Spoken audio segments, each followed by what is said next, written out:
এই পর্বে আমরা HTML এলিমেন্ট সম্পর্কে জানব। এর জন্য আমরা nbp3bangla.com এর ওয়েবসাইটে চলে যাব, এখান থেকে HTML শিখুনে যাব এবং এখান থেকে এলিমেন্টসে যাব। তো HTML এলিমেন্টটা কি?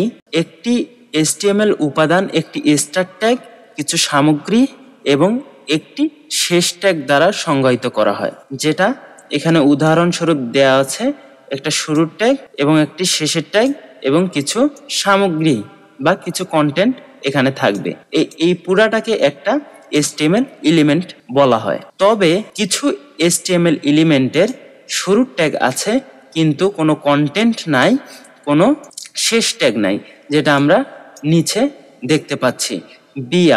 বিআর হচ্ছে একটা সিঙ্গেল এলিমেন্ট যার কোনো শেষ ট্যাগ নাই এবং কন্টেন্ট নাই। তো এটা আমাদের মাথায় রাখতে হবে। তো এখানে আরেকটা বিষয় ক্লিয়ার করি, আপনারা বলতে পারেন যে একটা শুরুর ট্যাগ এবং একটা শেষের ট্যাগ, এটা তো বুঝলাম, মাঝখানে কন্টেন্ট থাকবে। কন্টেন্ট ছাড়া কি আর কিছু লেখা যাবে না বা আর কিছু লিখতে পারবো না? আমরা অবশ্যই লিখতে পারবেন।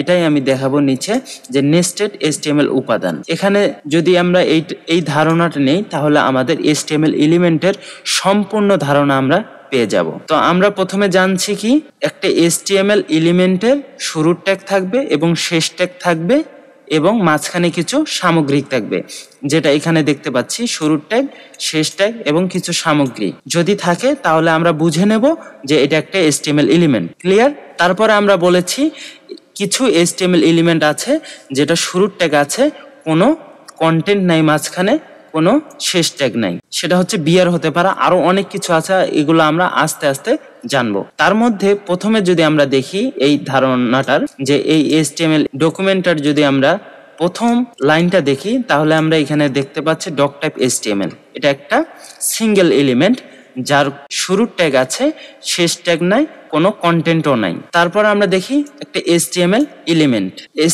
এলিমেন্টের শুরুর ট্যাগ আছে এবং এখানে আমরা দেখতে পাচ্ছি শেষের ট্যাগও আছে এবং মাঝখানে কন্টেন্টের বদলে আমরা আবার একটা HTML এলিমেন্ট দেখতে পাচ্ছি, সেটা হচ্ছে বডি, এবং বডির ভিতরে আবার আমরা একটা HTML এলিমেন্ট দেখতে পাচ্ছি, সেটা হচ্ছে H1। এটাকেই বলা হয় নেস্টেড HTML এলিমেন্ট। বিষয়টা ক্লিয়ার করার জন্য আমরা একটু উপরে যাই। তাহলে এখানে HTML শুরুর ট্যাগ আছে এবং শেষ ট্যাগ আছে এবং মাঝখানে কিছু কন্টেন্ট আছে, তার মানে এটা একটা HTML এলিমেন্ট। এই কন্টেন্টের বদলে আমরা আবার এখানে যদি কোনো HTML এলিমেন্ট ব্যবহার করি, যেমন H1 পুরাটা যদি কপি করে এখানে এনে দেই, তাহলে এটা হচ্ছে নেস্টেড হয়ে গেল।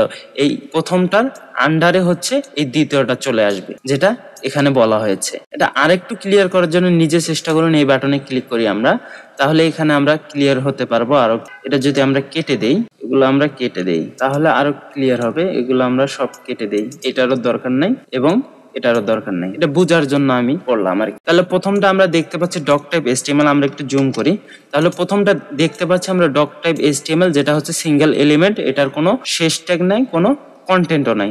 কিন্তু তারপরে আমরা দেখতে পাচ্ছি বডি, এটা একটি HTML এলিমেন্ট, এটা শুরুর ট্যাগ আছে, শেষ ট্যাগ আছে, মাঝখানে কন্টেন্ট থাকার কথা, কন্টেন্টের বদলে আবার আমরা একটা HTML এলিমেন্ট দেখতে পাচ্ছি, যেটা হচ্ছে H1 এবং P দেখতে পাচ্ছি, কিন্তু এটা কার ভিতরে আছে? বডির ভিতরে আছে। তাহলে এগুলোকে আমরা বলবো নেস্টেড HTML এলিমেন্ট। আমরা কন্টেন্টের বদলে আমরা একটা HTML এলিমেন্টের ভিতরে কন্টেন্ট থাকার কথা, কন্টেন্টের বদলে আমরা আবার একটা HTML এলিমেন্ট ঢোকাই দিতে পারি, এটাকেই বলা হয় নেস্টেড HTML এলিমেন্ট। কিছু প্রশ্ন থাকতে পারে, সেটা হচ্ছে আমরা যখন একটা HTML এলিমেন্ট দেখতে পাচ্ছি, তার ভিতরে যে দেখেন যে সবগুলা হচ্ছে ছোট হাতের লেখা, এগুলো কি বড় হাতের লিখলে কোনো সমস্যা হবে? কোনো সমস্যা হবে না, আপনি বড় হাতের লিখতে পারেন, বড় হাতের লিখেন, কোনো সমস্যা নাই। HTML কোনো কেস সেন্সিটিভ না, আপনি বড় হাতেরও লিখতে পারেন, ছোট হাতেরও লিখতে পারেন। AP আর AP সমান সমান একই কথা, HTML এর দৃষ্টিকোণ থেকে একই কথা। আপনি ছোট হাতেরও লিখতে পারেন, বড় হাতেরও লিখতে পারেন, কোনো সমস্যা নাই। তবে আমরা রিকমেন্ড করি হচ্ছে আপনারা ছোট হাতের লেখেন, এটাই স্ট্যান্ডার্ড। ক্লিয়ার? আরেকটা বিষয়, অনেকে বলতে পারে শুরুর ট্যাগ লিখেছি কিন্তু শেষ ট্যাগ লেখে নেই, কোনো একটা মিসিং এর কারণে ভুলে গেছে লিখতে, তাতে কোনো সমস্যা হবে? কোনো সমস্যা হবে না। আপাতত দৃষ্টিতে এখানে আমরা দেখতে পাচ্ছি কোনো সমস্যা হচ্ছে না, কিন্তু আপনার অ্যাপস যখন অনেক বড় হয়ে যাবে তখন কিন্তু সমস্যা হতে পারে, এবং এটাকে অনেক সাবধানতার সাথে ব্যবহার করতে হবে। আপনি যদি যেই এলিমেন্টের শুরুর ট্যাগ, শেষ ট্যাগ এবং কন্টেন্ট আছে সেটার অবশ্যই শুরু ট্যাগ এবং শেষ ট্যাগ দিতে হবে, না হলে পরবর্তীতে আপনার কোডে বাগ আসতে পারে, পরবর্তীতে আপনার অ্যাপ্লিকেশনে বাগ আসতে পারে। এটা বোঝা গেল? তাহলে আমরা একটা ট্যাগ দেখেছিলাম কিছুক্ষণ আগে, সেটা হচ্ছে খালি HTML উপাদান, যেটা হচ্ছে বিআর, শুরুর ট্যাগ আছে শেষ ট্যাগ নেই। এটা কিভাবে কাজ করে এটা যদি আমরা একটু দেখার চেষ্টা করি, আমরা গত ভিডিওতে দেখেছি কিভাবে ইন্সপেক্ট করতে হয়।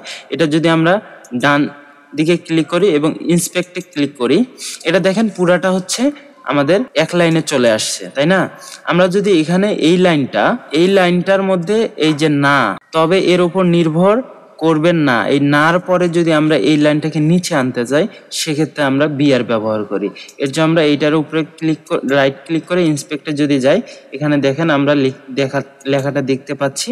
এই লেখাটার উপরে আবার রাইট ক্লিক করলে আমরা এডিট অ্যাজ HTML অপশনটা পাবো। এখানে ক্লিক করার পর আমরা যদি নার পরে এখানে বিআর দেই, বিআর এইটা একটা HTML এলিমেন্টটা ব্যবহার করি, তাহলে দেখবেন যে এটা হচ্ছে নিচে চলে আসবে। এই বিআর এর কাজ এটাই।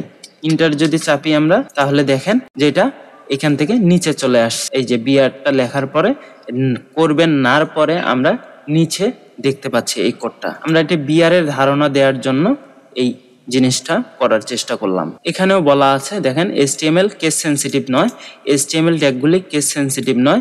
পি এর অর্থ হচ্ছে পি এর সমান, বড় পি এর অর্থ হচ্ছে পি এর সমান। তো আজকের মতো এতটুকুই। আল্লাহ হাফেজ, দেখা হবে কোনো এক এপিসোডে।